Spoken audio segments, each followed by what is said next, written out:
मेरा आप सभी से एक सवाल है। ऐसा क्या है जो एक मर्द को मर्द बनाता है? या फिर एक मर्द मर्द कैसे बनता है? जो मैं इसका जवाब देने वाला हूं उससे आप में से कई लोगों को हो सकता है कि बुरा भी लगे, पर मुझे कोई फर्क नहीं पड़ता। मुझे रत्ती भर का भी फर्क नहीं पड़ता। सो द क्वेश्चन, जो सवाल हमारे सामने खड़ा है, ऐसा क्या है जो एक मर्द को मर्द बनाता है? इसका जवाब है, एक औरत एक मर्द को मर्द बनाती है। एक औरत एक मर्द बनाती है। आप कितना भी, किसी हद तक आप क्यों ना चले जाए, इस बात को आप झुठला नहीं सकते।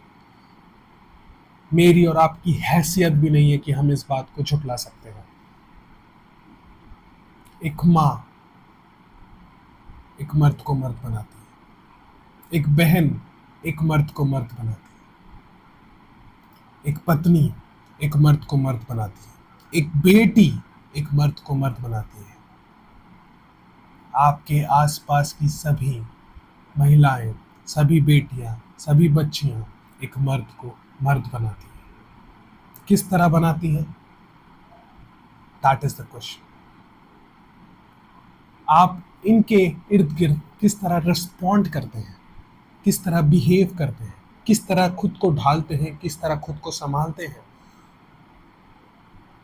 किस तरह बात करते हैं, किस तरह जब एक अजनबी महिला आपसे आकर बात करे या फिर आपके सामने से गुजरे तो आप किस तरह रिस्पॉन्ड करते हैं, वह चीज एक मर्द को मर्द बनाती है।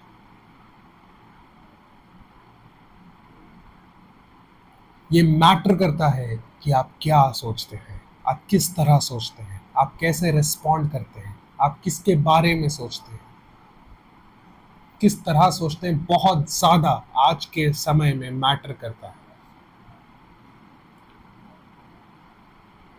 आपको लगता होगा कि ये इतनी बड़ी इशू नहीं है, पर इस समय ये सबसे बड़ा इशू है। एंड इस प्रॉब्लम, ये प्रॉब्लम नहीं है, ये डिजीज है, ये एक बीमारी है। और ये बीमारी यहाँ है। इस बीमारी को यहां से निकालना होगा। सिर्फ कुछ चंद लोगों की वजह से आप सभी पीछे हटकर खड़े नहीं हो सकते। ये नहीं है मर्द जाति। आप क्यों पीछे हैं? आप क्यों पीछे छुप के खड़े हैं? यही समय है कि आप आगे आइए, क्योंकि आप ही इन सारी महिलाओं की उम्मीद है। वो आपकी तरफ देख कर ये सवाल कर रही है कि हम ही क्यों, हर बार हम ही क्यों, और सिर्फ हम ही क्यों, और हर बार ये खुद को तुच्छ मर्द कहने वाले लोग ही क्यों हम ही हर बार शिकार होती है? हमने ऐसा क्या पाप किया है? क्या हमने आपको इस दुनिया में लाकर पाप किया है? क्योंकि जिस तरह से ये हैवानियत बढ़ रही है, इस मुकाम तक अगर पहुंच रही है, तो महिलाओं को तो मर्द को जन्म ही नहीं देना चाहिए, लड़कों को जन्म ही नहीं देना चाहिए। और उनके पास ये शक्ति है, वो रखते हैं इतनी शक्ति कि वो एक एक लड़के को, एक मर्द को इस दुनिया में आने की इजाजत दे, और सिर्फ वही ला सकते हैं। आपको सोचना होगा, आपको कुछ करना होगा इसके बारे में, हमें कुछ करना होगा इस चीज के बारे में।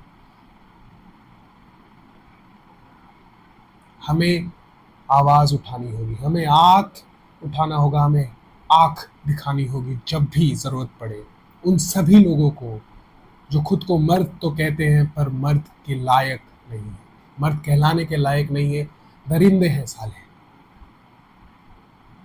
जब भी जब भी आपको कोई भी ऐसा दरिंदा आपके आसपास दिखे, प्लीज आपसे ये रिक्वेस्ट है, कुछ करिए, रोकिए, इससे पहले कि एक और कैंडल मार्च आने की सिचुएशन आ जाए। लड़िए, आवाज उठाइए, आग दिखाइए, दाम, दंड, भेद, फर्क नहीं पड़ता किस तरह से आप उस चीज को रोक रहे हैं। लेकिन अगर आपके हाथ में वो चीज है तो आपको रोकना ही होगा, नहीं तो आप मर्द कहलाने के लायक नहीं है। खुद को मर्द कहना भूल जाइए।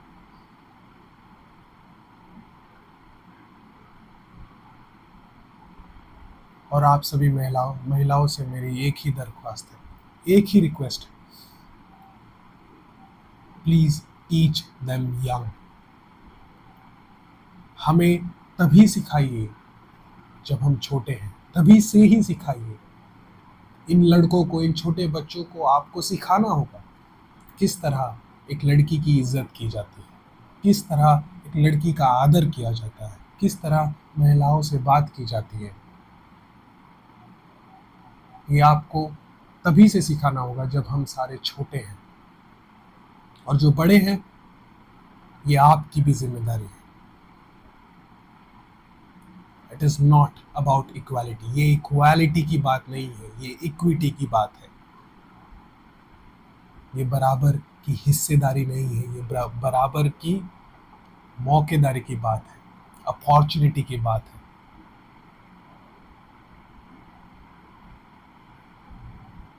सोचिए इसके बारे में, तभी, इसीलिए एक मर्द को मर्द एक औरत बनाती है और एक औरत ही बना सकती है।